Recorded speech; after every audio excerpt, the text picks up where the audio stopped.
Chapter 5, 38 FM-101, May 2025, since the end of the draft in 1973 and reductions in the size of the Army since the end of the Cold War, Army civilians have assumed increased levels of authority and responsibility. They hold senior leadership and mission-critical positions in the institutional force and serve full-time in Army Reserve centers.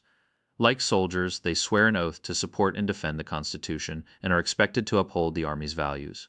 See Appendix C for the civilian oath. Army functional structure. It takes a lot to run an army, from administrative procedures to recruiting troops to fielding equipment. To facilitate all the requirements, there exist two functionally separate types of formations in our Army: operating forces and institutional forces. Operating forces, operating forces, operating forces, operating forces consist of units that are trained, equipped, and ready to deploy.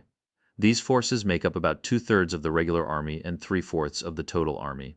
They include all types of formations: tank and mechanized forces, airborne and air assault units, and special forces detachments. Formations with distinct capabilities are employed together to conduct combined arms operations across the spectrum of war, from irregular warfare to large-scale combat. See ADP 30 for more information on how the Army does combined arms operations. Army operating forces stand ready to deploy to meet the needs of the combatant, commanders, and our country.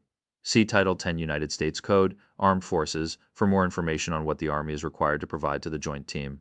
You will likely be assigned to the operating force during your career, though the time you spend in operational units will vary depending on your component and career field.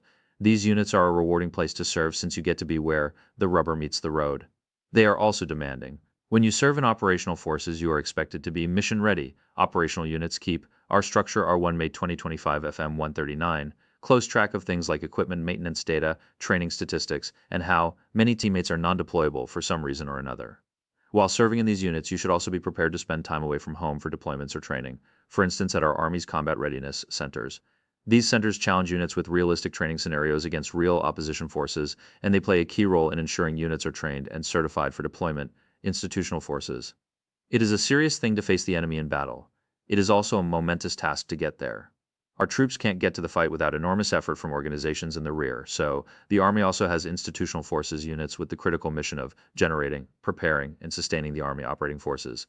It is a serious thing to face the enemy in battle. It is also a momentous task to get there. Our troops can't get to the fight without enormous effort from organizations in the rear, so the Army also has institutional forces units with the critical mission of generating, preparing, and sustaining the Army operating forces. Institutional forces do not normally deploy, but they perform other critical tasks like recruiting, servicing, educating, mobilizing, and constructing. For instance, Army Material Command, headquartered at Redstone Arsenal in Alabama, oversees the sustainment of Army formations, ensuring each has the facilities, fuel, weapons, ammunition, and maintenance capability it needs. Every bullet, grenade, or artillery round fired by a soldier is made either by a unit in Army Material Command or by a commercial provider they oversee. In fact, there are depots and plants across the country building bombs, manufacturing rounds, and producing vehicle parts. These comprise the Army's in-house industrial arm.